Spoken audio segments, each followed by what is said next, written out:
Afternoon, everyone. Welcome to our VRA webinar for October.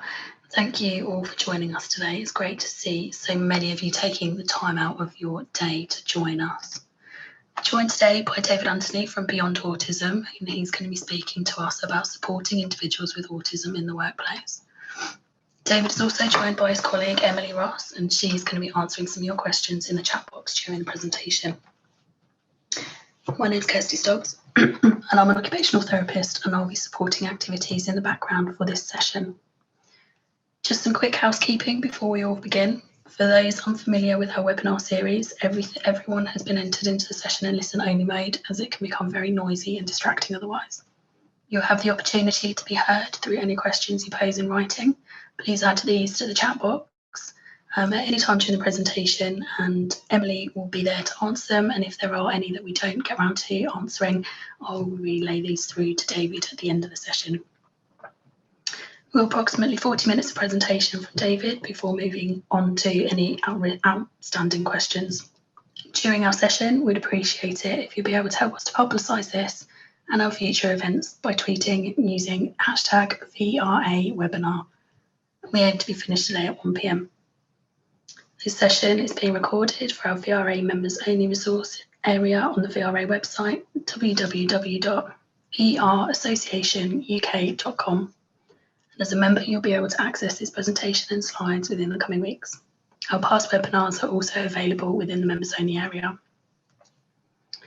If you'd like a CPD certificate, these are free for our members and £15 for non-members, and this fee is to cover our administrative costs.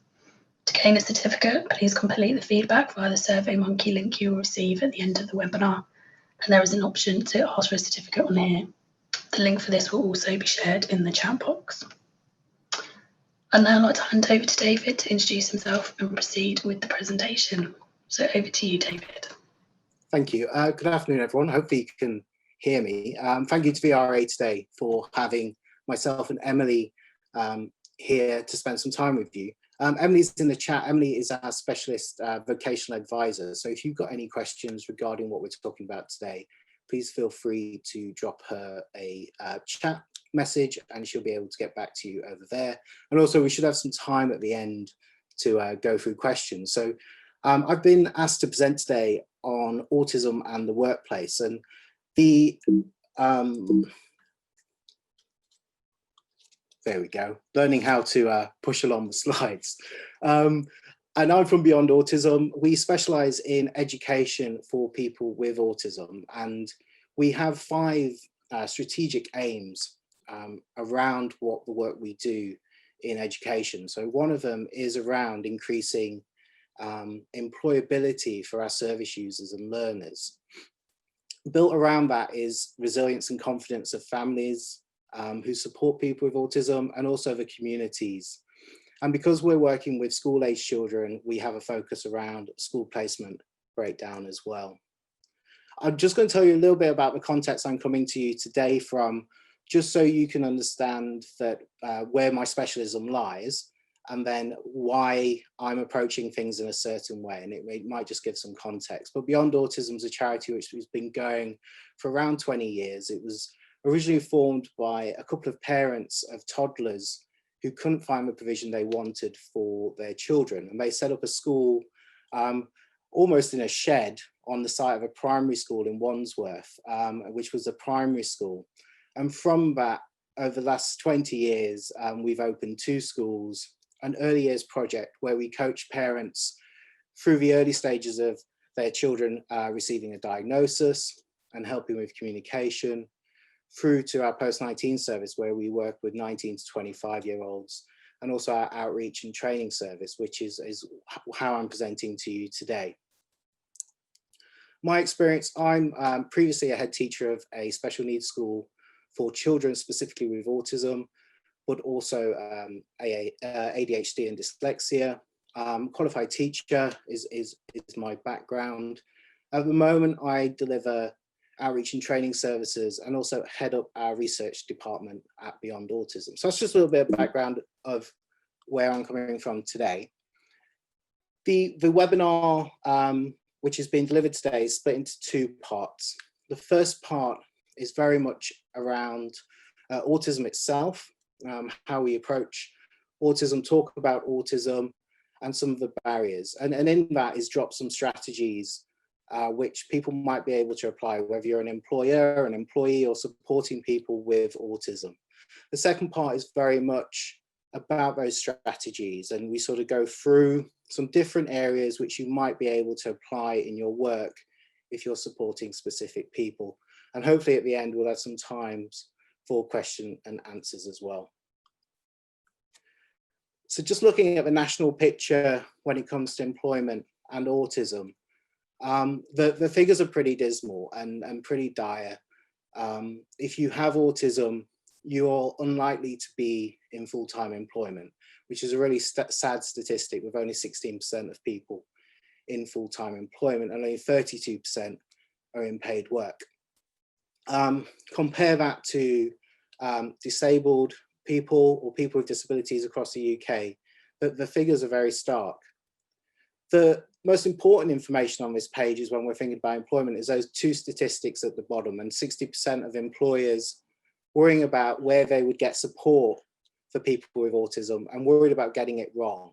So there's very little incentive there for them to employ people with autism, because they're already approaching it from a mindset of concern that this is going to be a challenge, or that they don't have the skills and knowledge to employ people with autism. Throughout the presentation today, there's references at the bottom.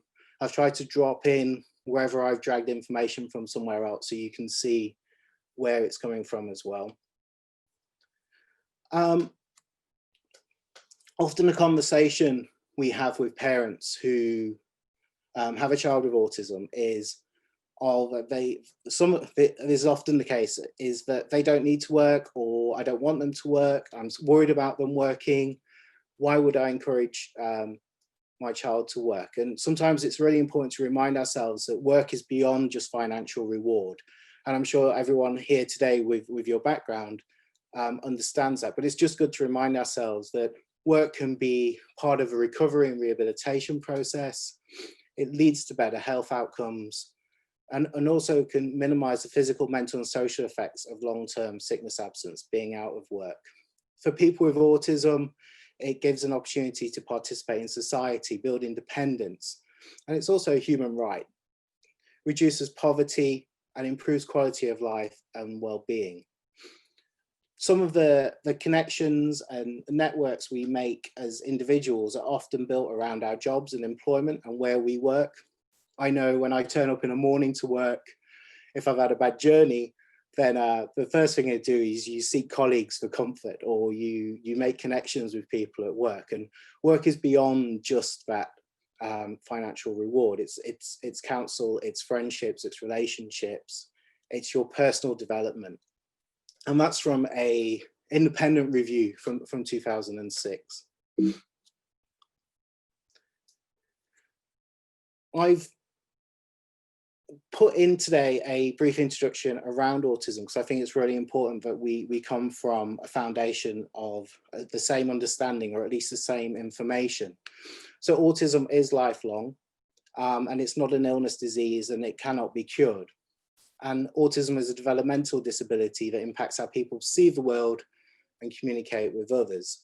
And the DSM-5 description is there, and persistent difficulties with social communication and social interaction, and restrictive and repetitive patterns of behavior or activities or interests. And I unpick that a little bit more for you going forward.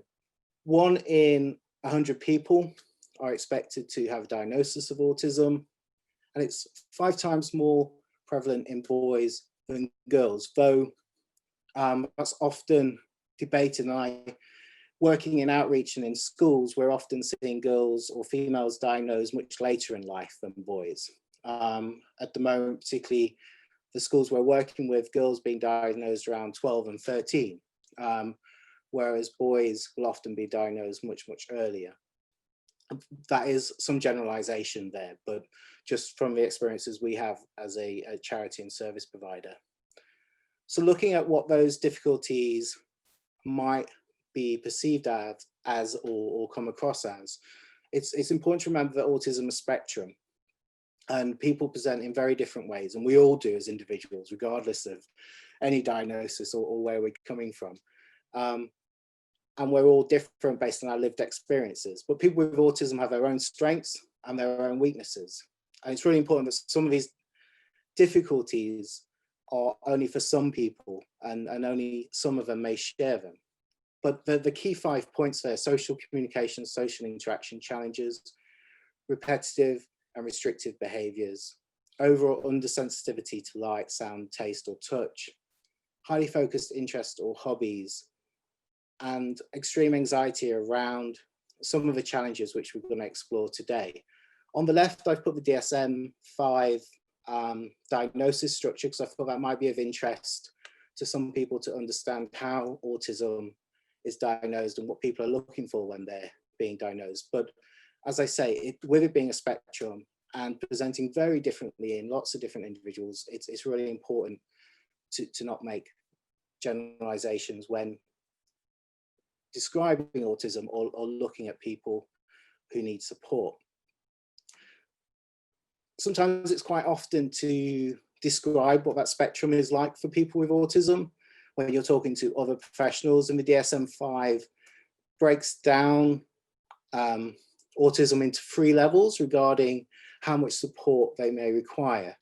Now, Beyond Autism works with learners who have significant barriers to learning and require very substantial support, and they're in level 3. So the learners we work with day in, day out in our schools, or whether it's in our early years or post-19 service, have severe challenges with their communication, can have great distress as they're not able to communicate their needs, and this can be presented in behaviours that are perceived to challenge. The level 2 and level 1 is designed in such a way that as you go up to level 1, people require less support. And I've put this in because it's often hard to describe the autistic spectrum or the spectrum of autism, because everyone is so different. And this is, I found, a useful way in my work because it's based on the support they need rather than particularly necessarily the behaviours or how the way people present.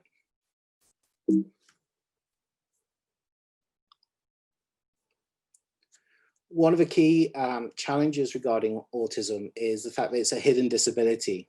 It's often described as a hidden disability and this can cause significant difficulties for people with autism, because when you're interacting with other people, people don't always understand or have confusion or frustration with you, and that can lead to the person with autism also having confusion and frustration.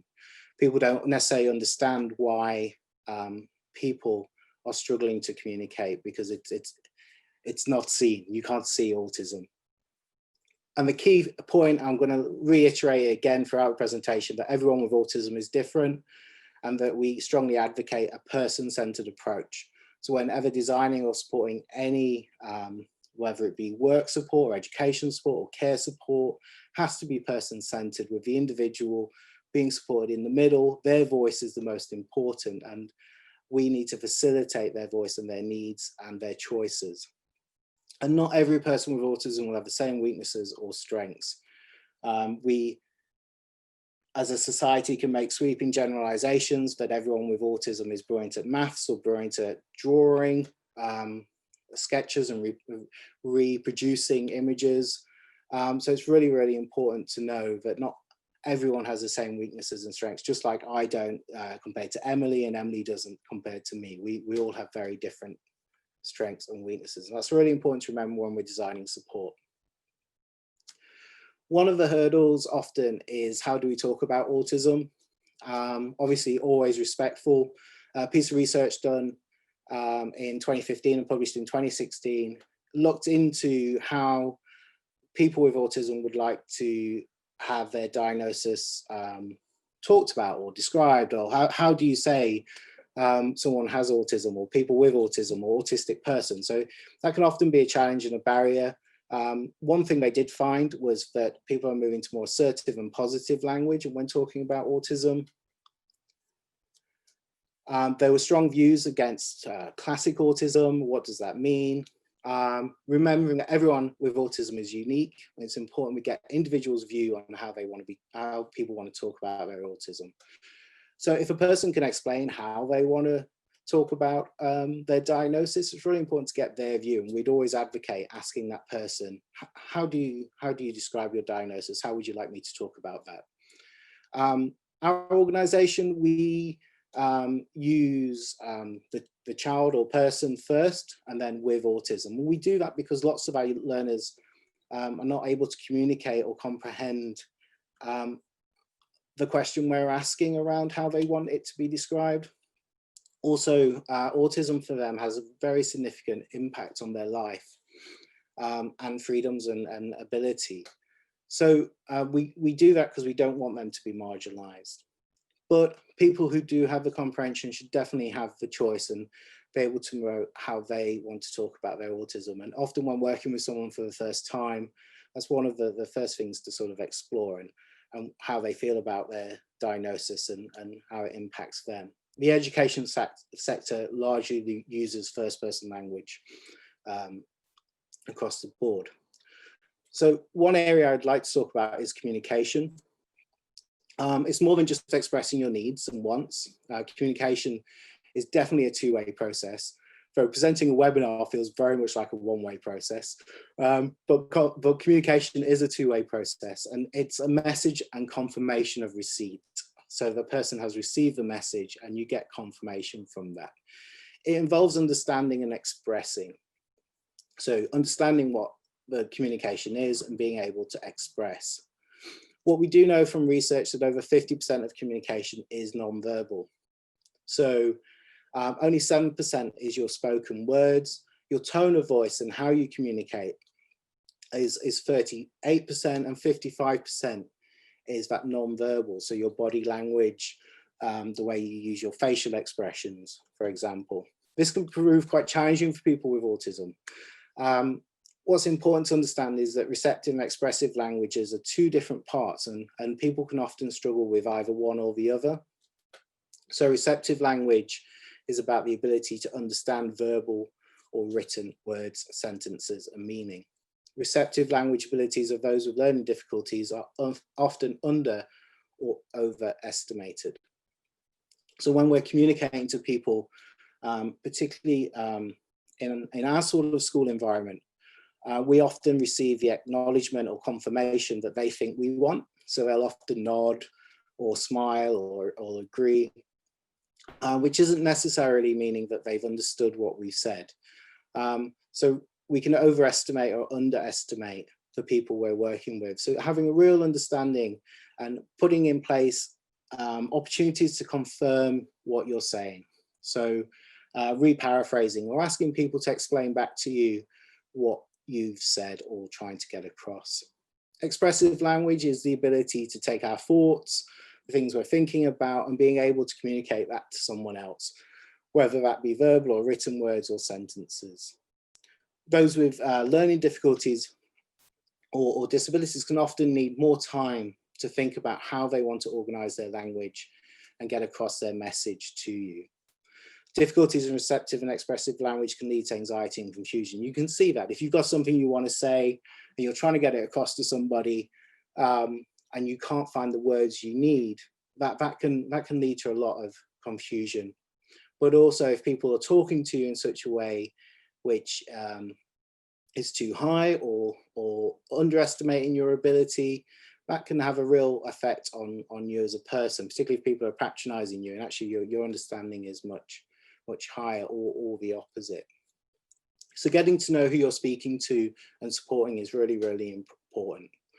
Problems with speech and language, which we often see and you might come across in your work, is using a loud voice without realizing, having an unusual tone, sometimes being unable to explain what they want to say, and sometimes not understanding what people are telling them. We also see difficulties with social skills when we go back to that diagnostic criteria. So difficulties understanding body language, unable to talk about anything other than their own interests, and sometimes not understanding social rules and appearing rude.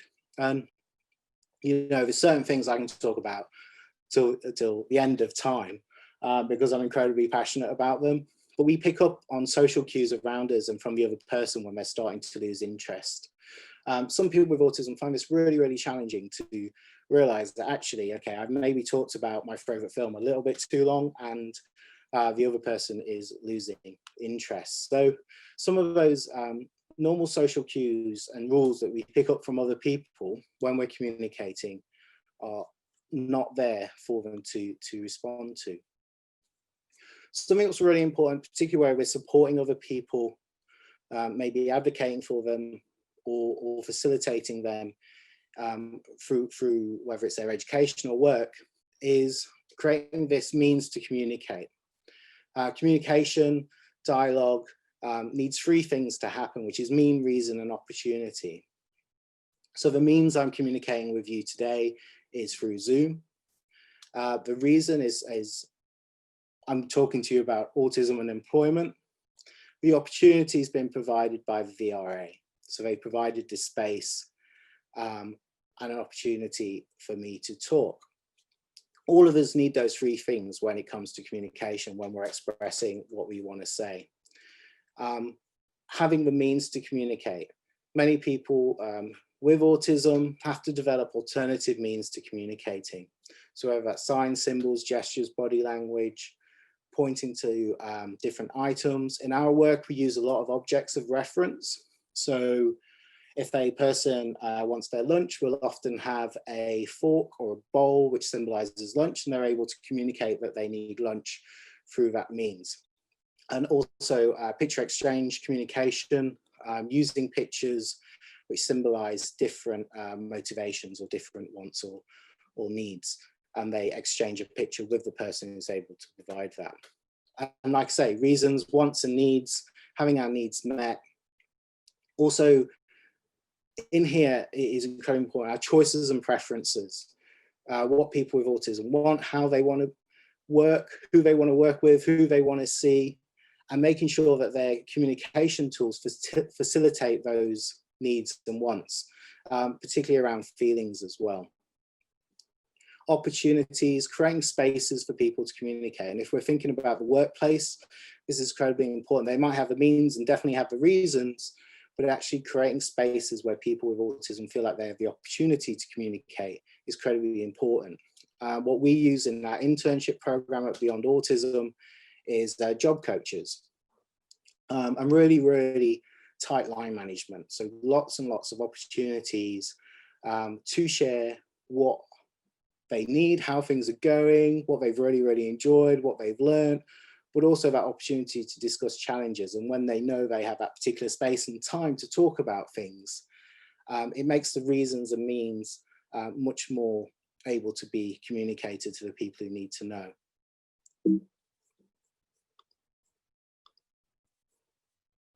So some tips around communication: limit how much you say, slow down with your delivery. I've got a lot to say today, so I think I'm going quite fast, but slow down your delivery, use specific words and emphasis, allow time between what you've said and the expected response. And this is really, really important. I mean, if you think 3 seconds in your head,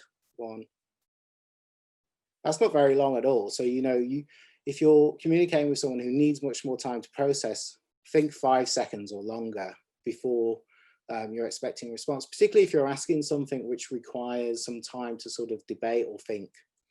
Limit the number of questions posed at once and be aware of the impact of the environment. And we're going to talk a little bit about sensory and how that can impact the work environment and where people are based. Again, some of this stuff can come across really, really patronizing to some people, or won't be enough in regards to support. And it really needs to be that tailored approach when we're working with people. One thing that we are advocates for as an organization is total, or sometimes called inclusive, communication. And this is about using every possible way to communicate. So I'm quite physical in my communication, so you can see my hands waving around. You've got the visuals on the screen, you've also got me. So using as many ways to get across your message as possible, giving the greatest opportunity for the people receiving your message to receptively understand. So using total communication with speech and symbols, anyone who's got a phone, that's governed by pictures. I mean, when I look for an app, I don't look for the word, I look for the picture. Hearing, body language, facial expressions, signs, gestures, and written words. So when we're trying to communicate with people who are having challenges, or we need to get across an important piece of information, thinking about how we do it is incredibly important. And this fits within that idea of opportunity, giving people the opportunity to understand what we're trying to say.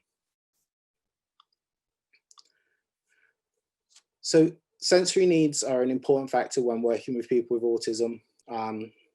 When we talk about sensory, it's visual, touch, smell, hearing, taste, but also body awareness and movement balance, and the internal processes and sensory experiences which are going on. So body awareness is information in your joints and in your muscles, and how your brain processes that information and where you are in position to your environment. Movement and balance is your inner ear and relates to your movement, gravity, and balance. And when we talk about sensory, I think my body physically takes in the most sensory input is when you step out of bed in the first thing in the morning. You put your feet down, and they've not been on the ground for 5 or 6 hours, or 7 if you're lucky.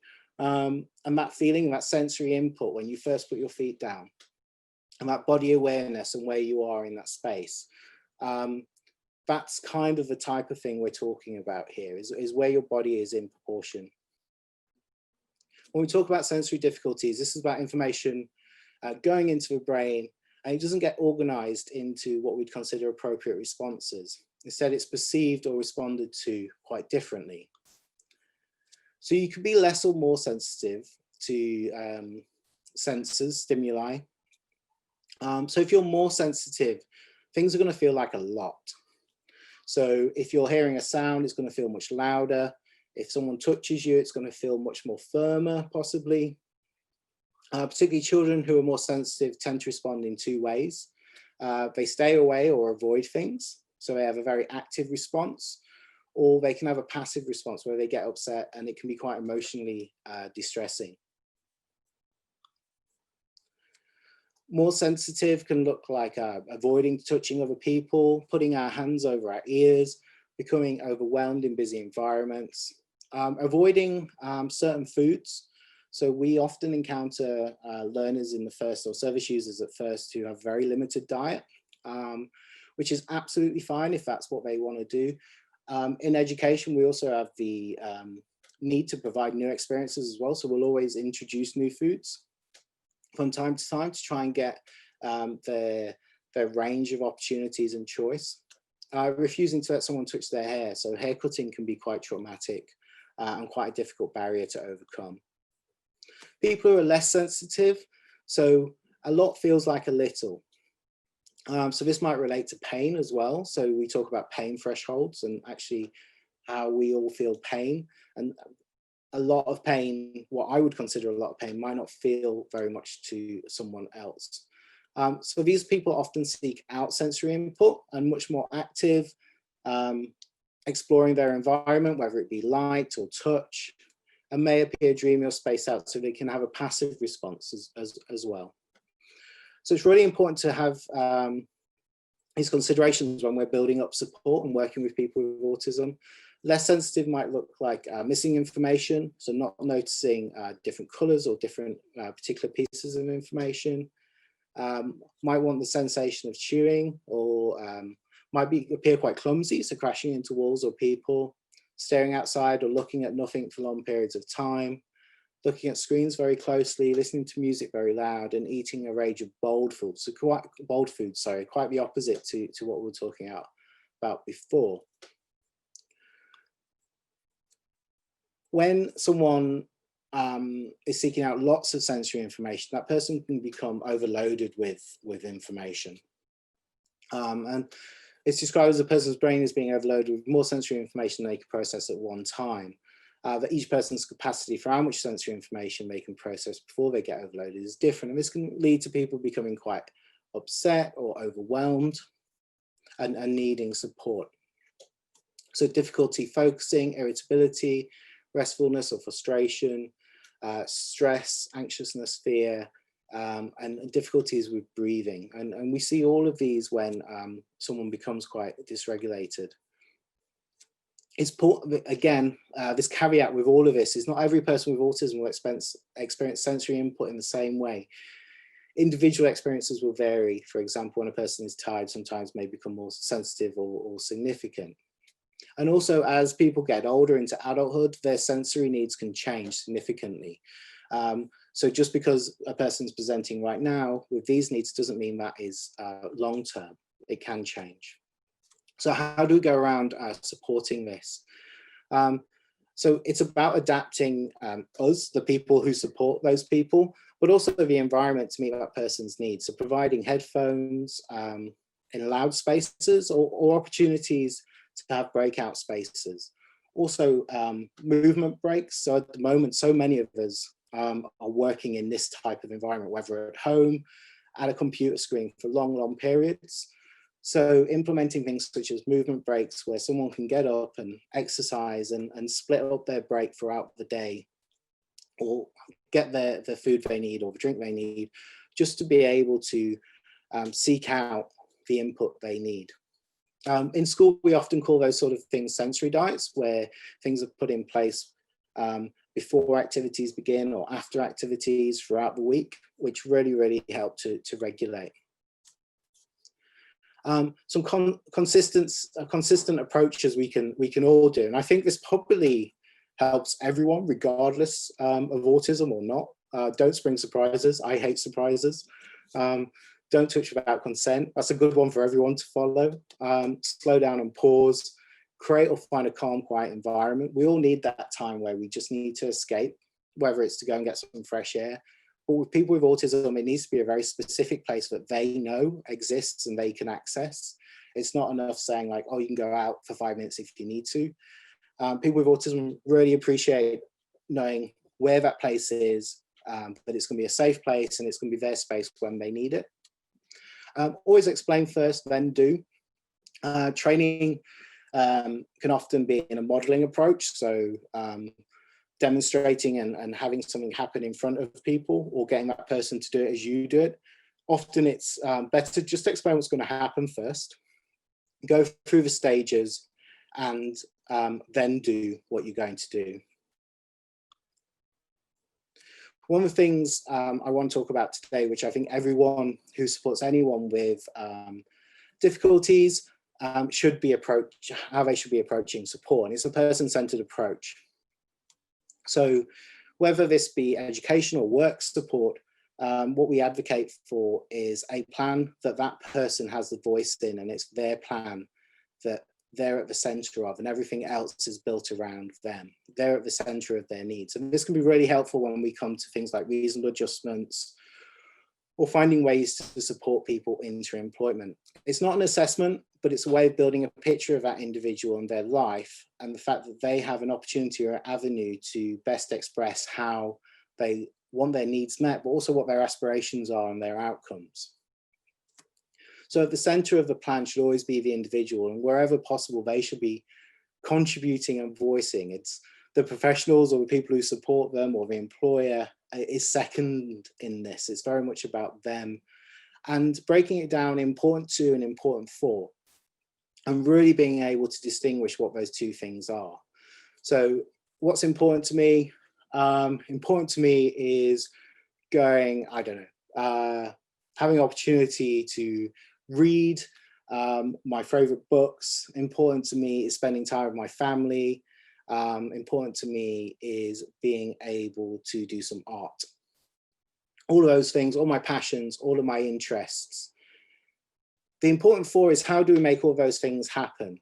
So they're not necessarily what drive the individual, but how do we facilitate all those important two things to happen?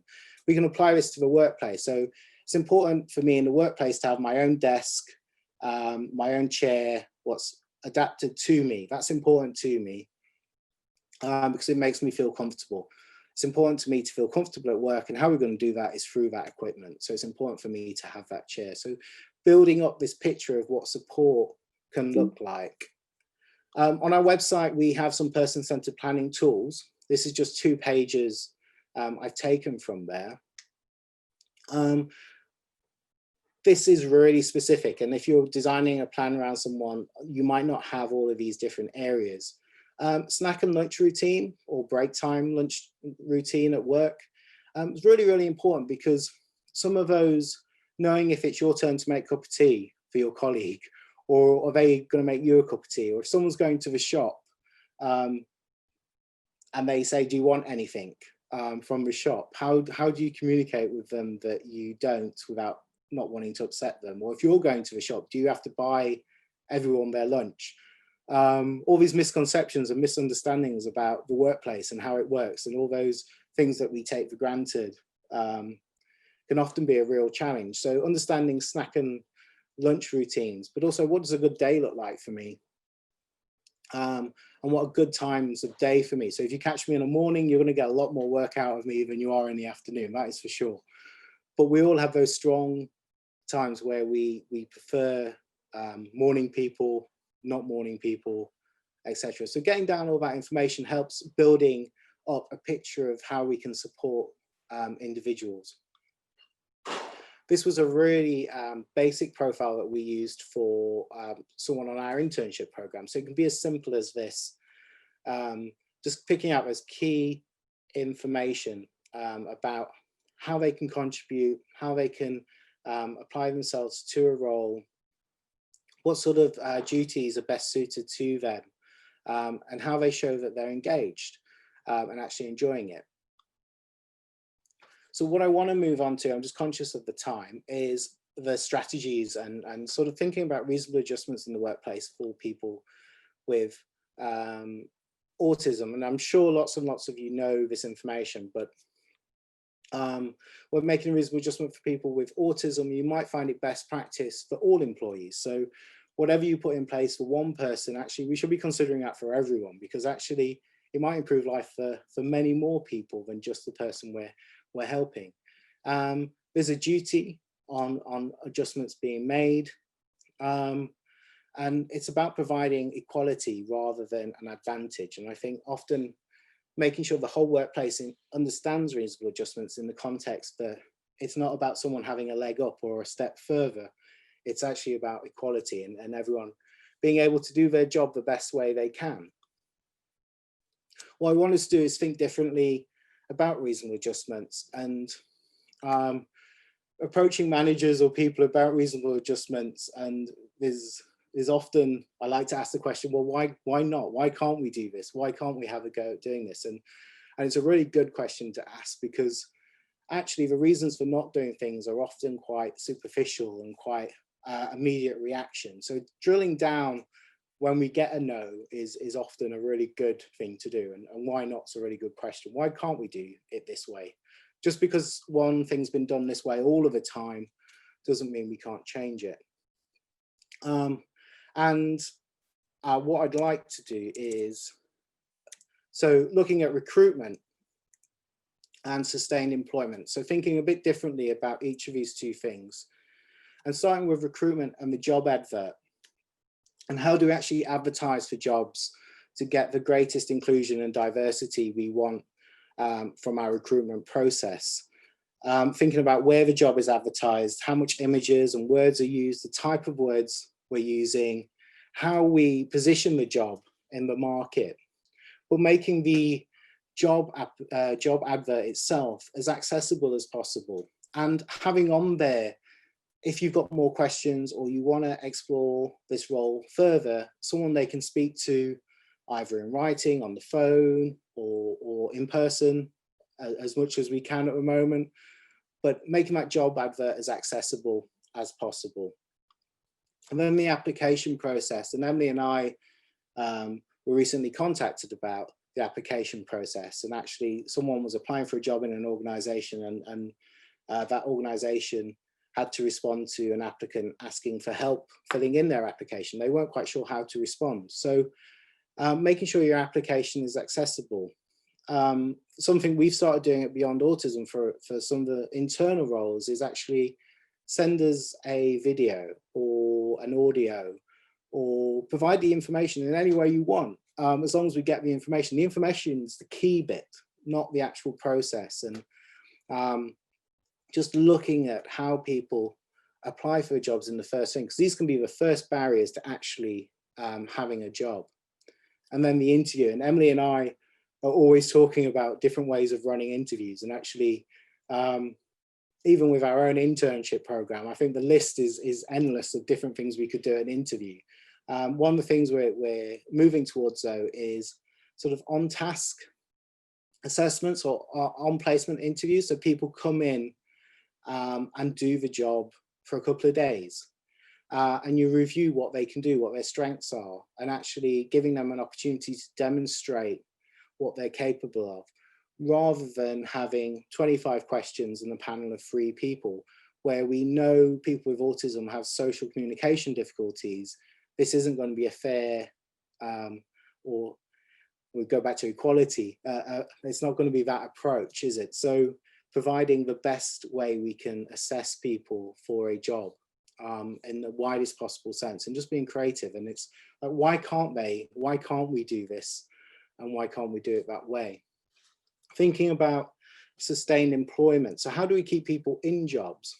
How do we look at the role and the training? And actually, induction is incredibly important for people to have sustained employment. It's not just about having the person in the job.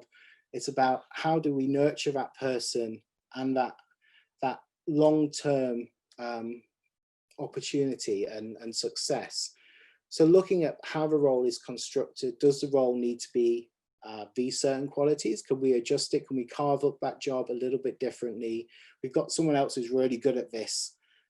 Is there an opportunity to look at these roles differently? And also the training, and having a real clear step-by-step of what training do they need to know about our organization, but also using our systems. And a lot of the barriers are often around systems and processes rather than the actual ability to think and do the job. So having a really carefully crafted training program. And I've mentioned it before, but I'm a true believer that line management is incredibly important. Having in set opportunities to meet, the more frequent you meet, the less likely you're to spend hours in line management. So the more meetings you have, the shorter you'll spend in line management, because problems are picked up earlier, they're dealt with quicker, solutions can be created.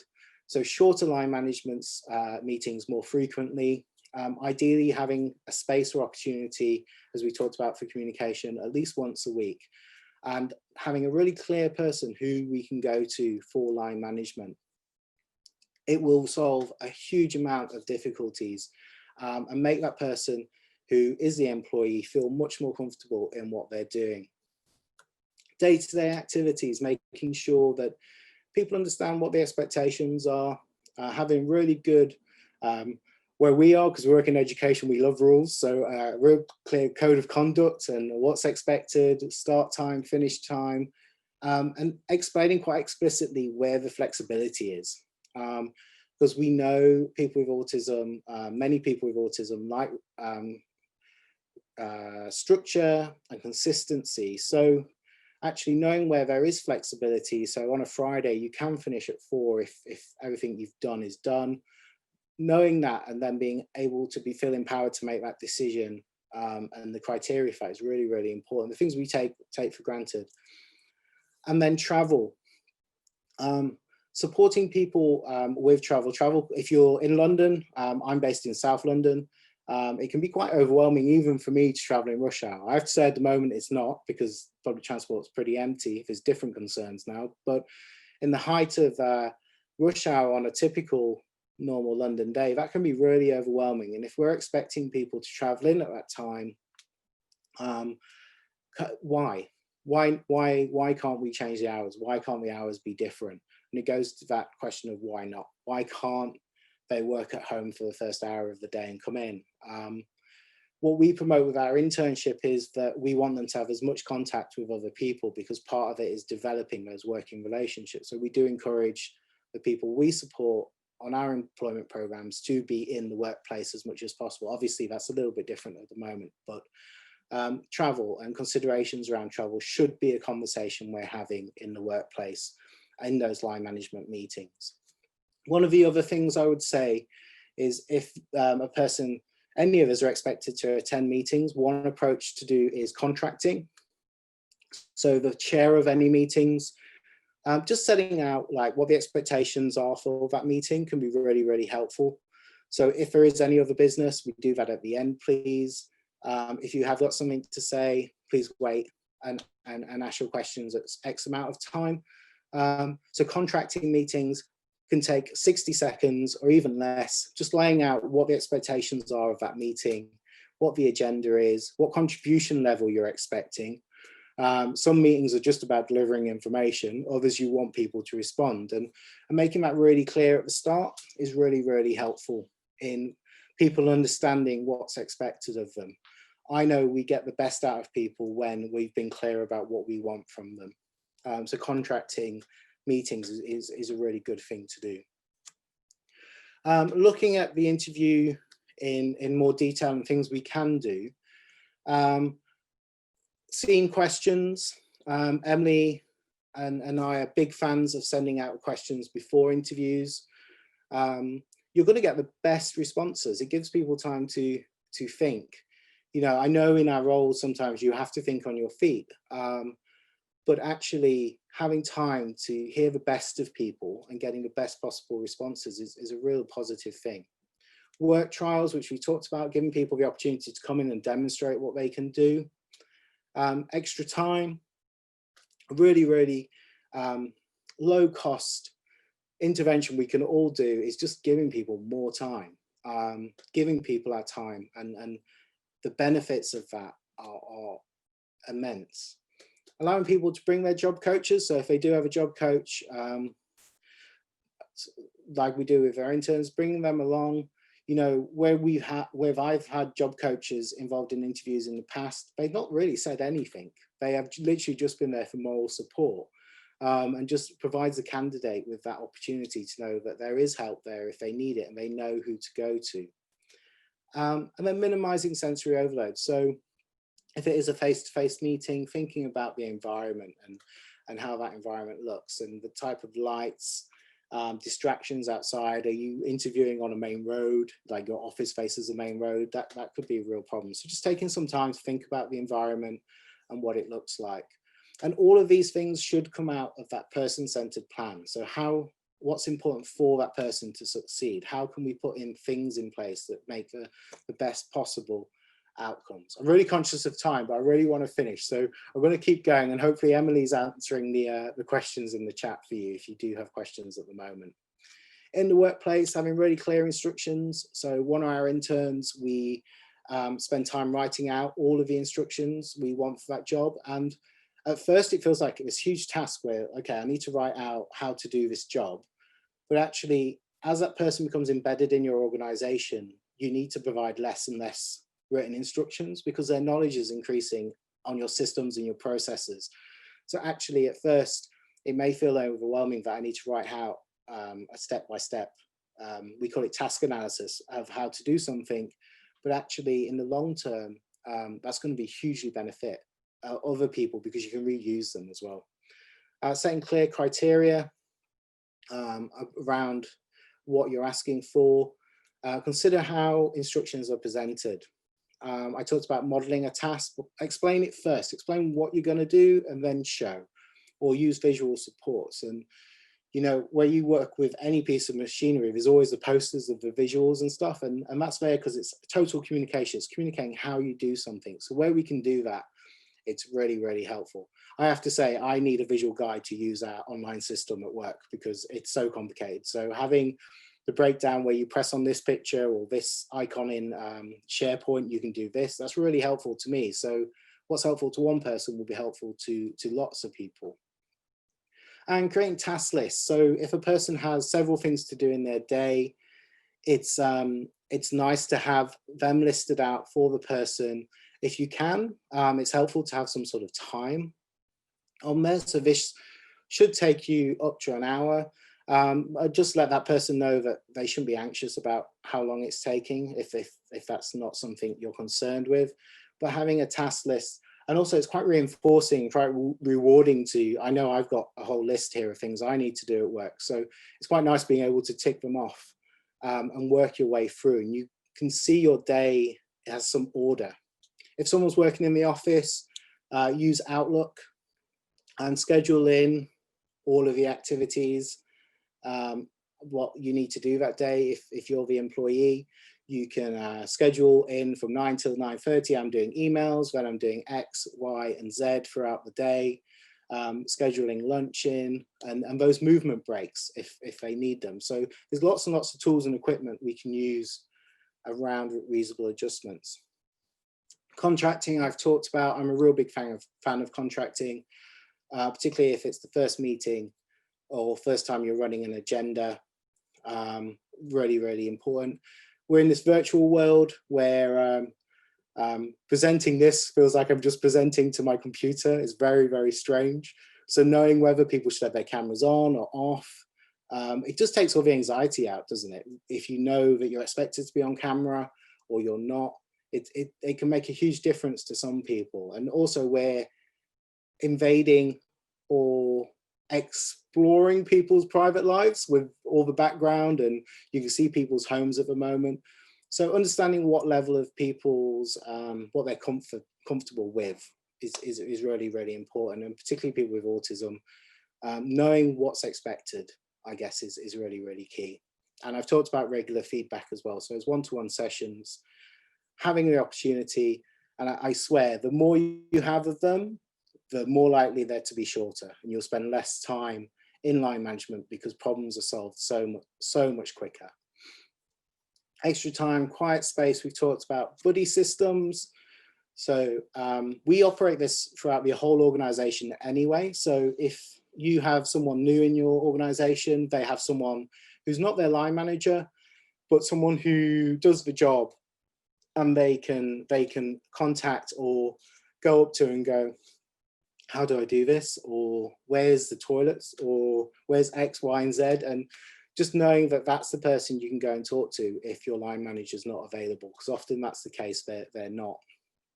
I'm just there about sharing personal information. So when you're developing person-centered plans, big part of that is, how does the person with autism want to talk about their autism? Do they want it shared? Do they want certain people in the organization to know, or don't they want to know? It shouldn't be a big deal, but if you're asking people to support other people, the person supporting, they need some information about what's being expected of them in the sense of support. So understanding what you can share with them and what you can't will be really beneficial to everyone. We're not going to talk about advantages and disadvantages of disclosing diagnosis, because I think that's probably a whole hour in itself, but that's a really key area, and that could probably be applicable across lots and lots of different diagnoses, not just autism, but sharing information, but creating that buddy system. Who do you go to for help? Just some future developments that we're working on, because we're always looking to get involved in different things or hearing different people's opinions. We're very open to all of the connections that we can possibly make. So this year, we received the City Bridge Trust grant to recruit Emily.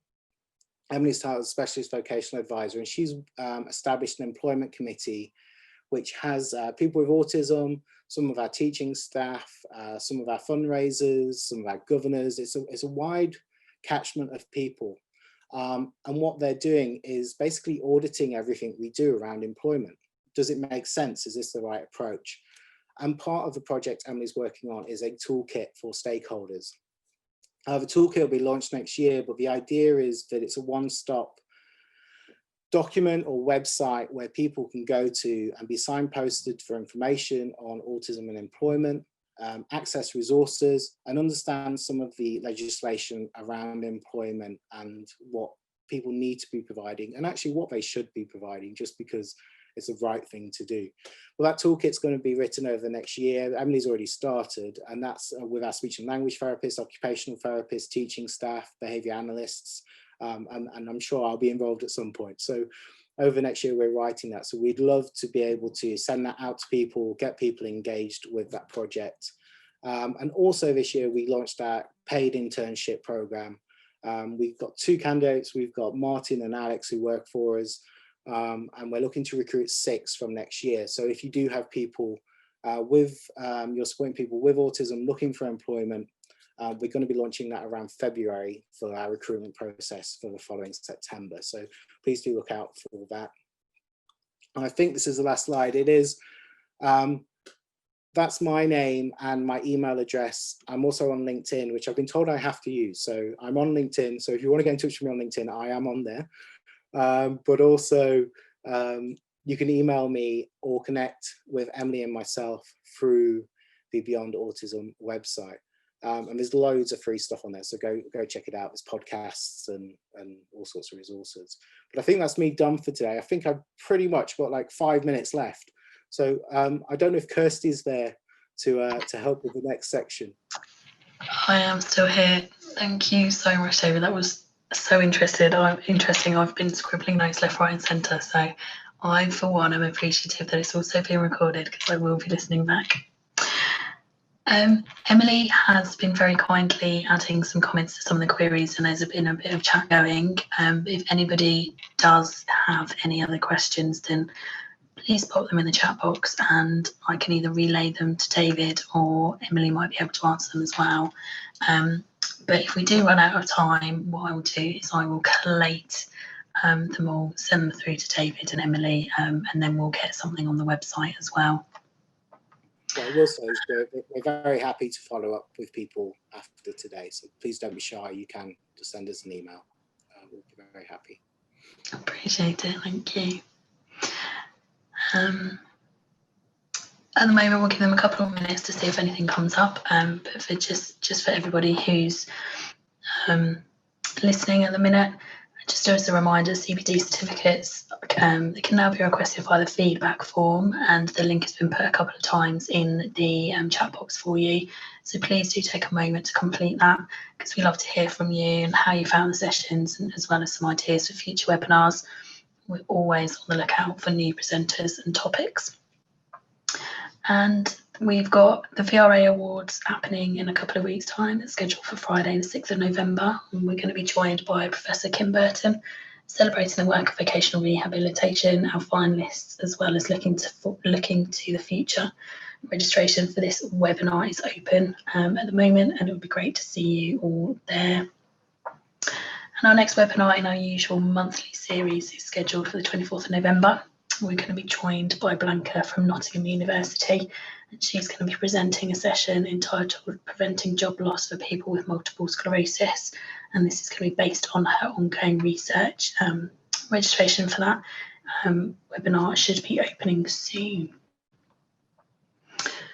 So I'm just going through, there's lots of comments of thanks, a couple of links to some resources, but I'm not seeing any other questions coming through. So if anything else does come through, as I said, I will collate them.